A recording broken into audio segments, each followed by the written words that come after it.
मिथिलांचल ही नहीं अपितु संपूर्ण भारतवर्ष में हर्षोल्लास के साथ यह दीपोत्सव मनाया जाता है। में कालिका पुराण एक है, उस कालिका पुराण में भी इस दीपोत्सव का वर्णन आया है। लक्ष्मी पूजन और गणेश पूजन दोनों को एक साथ पूजन किया जाता है। लक्ष्मी जी जो हैं सुख समृद्धि के प्रदात्री हैं, उनकी आराधना करने से सभी के घर में सुख शांति समृद्धि लक्ष्मी का कृपा आगमन होता है। लक्ष्मी जी जो हैं सुख समृद्धि के प्रदात्री हैं, उनकी आराधना करने से सभी के घर में सुख शांति समृद्धि लक्ष्मी का कृपा आगमन होता है। गणपति जो है सो हमारे सब कुछ के विघ्न हरता हैं। जितना भी कुछ भी काम हम करते हैं तो सबसे पहले गणेश जी का आराधना करते हैं। अपने समाज और अपना जो व्यापार है, जो व्यापारी वर्ग के लोग भी खास करके करते हैं गणेश और लक्ष्मी जी की पूजा, तो शुभ सफल हो और उसके लिए कौन सा मुहूर्त है बेहतर?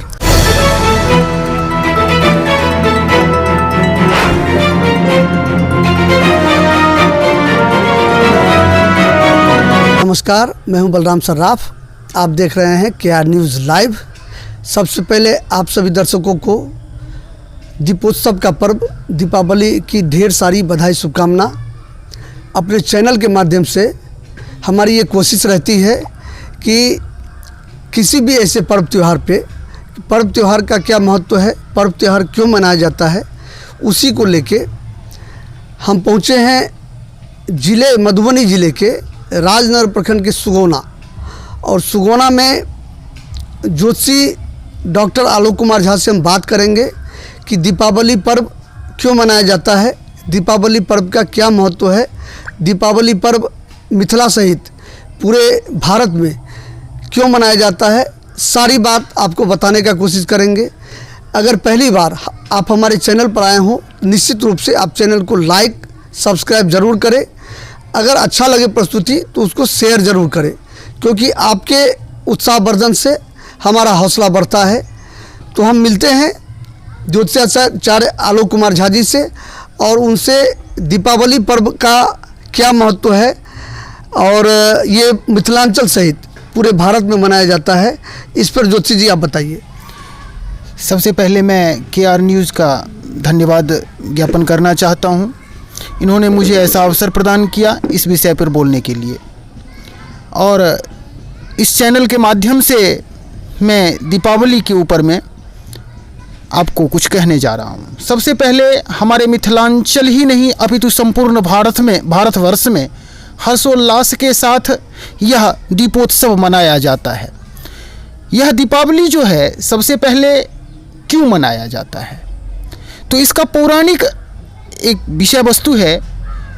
मर्यादा पुरुषोत्तम राम जब विजय प्राप्त करके अयोध्या लौटे थे तो अयोध्यावासी इसी खुशी में दीपोत्सव मना करके, दीप प्रज्वलन करके, लक्ष्मी पूजन करके उनका स्वागत किए थे।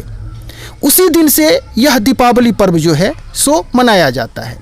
दूसरा, हमारा जो अष्टादश पुराण है, 18 ठो जो पुराण है, उस पुराण का उप पुराण भी है। तो उस उप पुराण में कालिका पुराण एक है। उस कालिका पुराण में भी इस दीपोत्सव का वर्णन आया है कि वही उन्होंने भी उस पुराण में भी यही चीज़ विषय वस्तु आया है कि मर्यादा पुरुषोत्तम राम जब विजय प्राप्त करके अयोध्या लौटे थे तो अयोध्यावासियों ने उस खुशी में दीपोत्सव मनाए थे। तो दीपावली तब से ही मनाया जाता है। और दीपावली के दिन लक्ष्मी पूजन गणेश पूजन का विशेष महत्व है।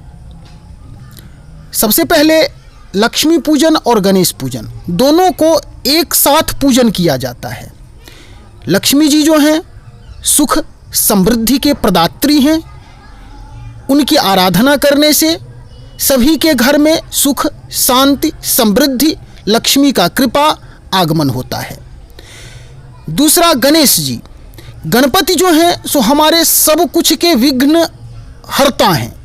जितना भी कुछ भी काम हम करते हैं तो सबसे पहले गणेश जी का आराधना करते हैं, क्योंकि वह शुरुआत करते हैं, क्योंकि वह विघ्न विनायक हैं, जो सभी कुछ को कष्ट दुख सब कुछ जो है वो हर लेते हैं और शुभ का शुरुआत वो कर देते हैं। इसीलिए लक्ष्मी पूजन और गणेश पूजन जब हम दीपावली में पूजन करते हैं तो सबसे पहले गणेश जी का पूजन होता है, उसके बाद ही लक्ष्मी का पूजन होता है। क्योंकि गणेश जो हैं सो शुभ से शुरुआत करते हैं और लक्ष्मी जी जो हैं सो पूरे परिवार पर में अपना आशीर्वाद प्रदान करती हैं और सभी को जो है सो सुख समृद्धि सभी के घर में रहे, वो अपना आशीर्वाद प्रदान करती हैं। ये जो इसका जो मुहूर्त है, दीपावली पर्व में जो पूजा आप करवाएं किसी प्रकार पंडित से और अपने परिवार, अपने समाज और अपना जो व्यापार है, जो व्यापारी वर्ग के लोग भी खास करके करते हैं गणेश और लक्ष्मी जी की पूजा, तो सफल हो और उसके लिए कौन सा मुहूर्त है बेहतर? सबसे पहले मैं आपको ये चीज़ बताना चाहता हूँ कि इस बार दीपावली में सब कुछ, सभी बार जितने बार दीपावली साल में आता है, इस साल में कुछ और समय है, अगले साल में कुछ और रहेगा, इससे पिछले साल में कुछ और समय था। तो इस बार का जो दीपावली का समय है वह संध्या काल में, संध्या वेला में इसका पूजन होता है।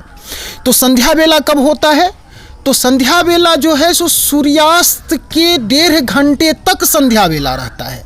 उस संध्या समय में ही लक्ष्मी का पूजन, गणेश जी का पूजन, जितने भी व्यापारी वर्ग के लोग हैं अर्थात हमारे घर परिवार के भी जो लोग हैं, वह शुभ वेला होता है संध्या काल में।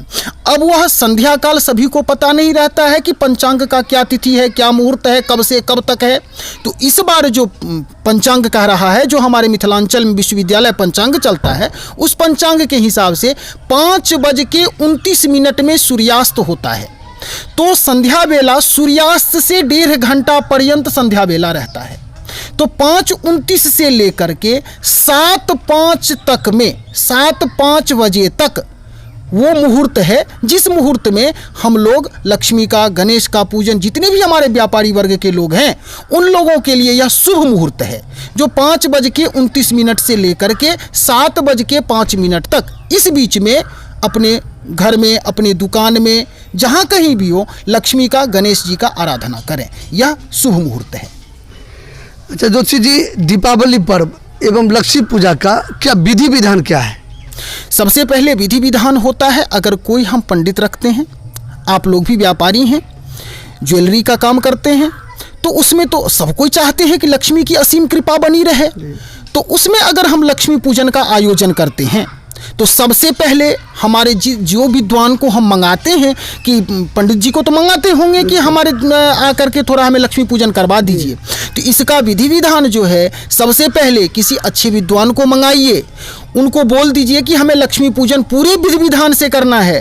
तो उसमें कलश स्थापन होता है, कलश स्थापन के बाद गणपति आदि पंचदेवता विष्णु का पूजन होता है, फिर उसके बाद वेद पाठ स्वस्ति वाचन होता है। स्वस्ति वाचन के बाद हम जो है सो पुनः लक्ष्मी का पूजन करते हैं। पहले गणेश जी का पूजन करते हैं, फिर लक्ष्मी जी का पूजन करते हैं। जो हमारे पास यथोप हम लोग जोड़ देते हैं, यथोपलब्ध चारई है, अर्थात जो भी उपचार हमारे सामने में मौजूद है, जितना भी हम व्यवस्था किए हैं, चूंकि पूर्ण रूप से कोई व्यवस्था पूजा का कर नहीं सकता है, चाहे कोई भी हो। आराधना का जो संपूर्ण व्यवस्था होता है वो आज तक नहीं हो पाया है। तब तो हम लोगों को जो बन पाता है उससे हम लोग जो विभव है उस विभव में हम लोग काम करते हैं। तो जो है वो सब कुछ पंडित के सामने में, पंडित जी के सामने में रख देना चाहिए और उनको इस तरह से काम करवाना चाहिए। जो पहले कलश स्थापन, फिर उसके बाद गणपति आदि पंचदेवता विष्णु का पूजन, फिर उसके बाद कलश स्थापन, कलश स्थापन के बाद जो है सो गणेश जी का पूजन, लक्ष्मी का विधिवत पूजन, हो सके अगर उपलब्ध है वहाँ पर सब कुछ तो हवन भी हो जाना चाहिए, हवन भी होना चाहिए। तो यह इसका प्रारूप है इस पूजा का। हवन का जो महत्व है, खास करके हवन के माध्यम से जितने भी ऐसे जो विषाणु है उसका वो नष्ट होता है। देखिए, हवन में आप साइंटिफिक इफेक्ट भी है और धार्मिक महत्व भी है। हम जो हवि देते हैं वह ऊपर में जितने भी यह ब्रह्मांड है, ब्रह्मांड में जितने भी ऋषि मुनि लोग अपना कर्म किया हुआ कर्म जो हम अर्पण करते हैं वह तो देवता को अर्पण करते हैं। और कहा गया है कि शब्द ब्रह्म है, शब्द ही ब्रह्म होता है। तो हम अगर अच्छी विषय वस्तु को बोलते हैं, अच्छा कर्म करते हैं, तो वही कर्म तो ब्रह्मांड में घूमता है। बिल्कुल। तो उसका प्रभाव भी तो अच्छा पड़ता है। तो हवन जब हम हवि देते हैं तो वह हवि भगवान को भी प्राप्त होता है, अर्थात देवता को प्राप्त होता है, पितर लोगों को प्राप्त होता है, हमारे पूर्वज जो देहांत हो गया है जिनका, उनको भी प्राप्त होता है। और वह हवन, उस हवन से निकला हुआ धुआं, उस हवन से निकला हुआ आग जितना भी प्रज्वलित होता है वह पूरे वातावरण को स्वच्छ करता है। अर्थात जितना भी नकारात्मक शक्ति है उस नकारात्मक शक्ति को नष्ट करके सकारात्मक ऊर्जा प्रदान करता है। किसी ऐसे ज्योतिषीय परामर्श के लिए आप संपर्क कर सकते हैं ज्योतिषाचार्य डॉक्टर आलोक कुमार झा जी से। डॉक्टर आलोक कुमार झा जी के बारे में बता दें कि मधुबनी जिले के राजनगर प्रखंड के सुगोना गांव के निवास करते हैं गांव में, और आपको उनका जो संपर्क सूत्र है वो हमारे डिस्क्रिप्शन में मिल जाएगा। हमारे चैनल के जो भी दर्शक हैं ज्योतिषी जी, उनको दीपावली पर्व की शुभकामना आप जरूर दे दीजिए। मैं KR न्यूज़ चैनल के माध्यम से जो भी जुड़े हुए हैं या जो नहीं भी जुड़े हुए हैं उन सभी श्रोतागण को मैं दीपावली का हार्दिक शुभकामना प्रदान करता हूं। सभी कोई के घर में सुख शांति समृद्धि आए, माता लक्ष्मी की कृपा हो। सभी को हमारी तरफ से मंगल कामना दीपावली का। और ज्योतिष संबंधित जो भी कार्य है, जन्म कुंडली निर्माण, उसका फलादेश, यज्ञादि कर्म, भागवत प्रवचन इत्यादि इत्यादि जो भी है वह सभी काम यहाँ पर होता है, हमारे माध्यम से ही होता है। और जितने भी विद्वानों का व्यवस्था करना पड़ता है वो भी व्यवस्था हो जाता है और यहाँ से सब काम होता है। ज्योतिष संबंधी सारे बातों का परामर्श जो भी लेना हो निश्चित तौर पर आप ज्योतिषाचार्य डॉक्टर आलोक कुमार झा से संपर्क करें और अपने परिवार समाज के शांति और सौहार्द का वातावरण जो निर्माण हो उसमें इनका जो विचार, इनकी जो राय होती है वो अहम होती है। हम लोग भी पहुंचते हैं, इनसे राय और मशवरा लेते हैं, तभी हम लोग के परिवार और समाज में शांति का वातावरण कायम होता है। फिर हम मिलते हैं किसी अन्य खबर के लिए, तब तक आप बने रहे हमारे साथ, देखते रहिए KR न्यूज़ लाइव अपने सहयोगी सतीश कुमार के साथ, सुगोना राजनगर से। धन्यवाद।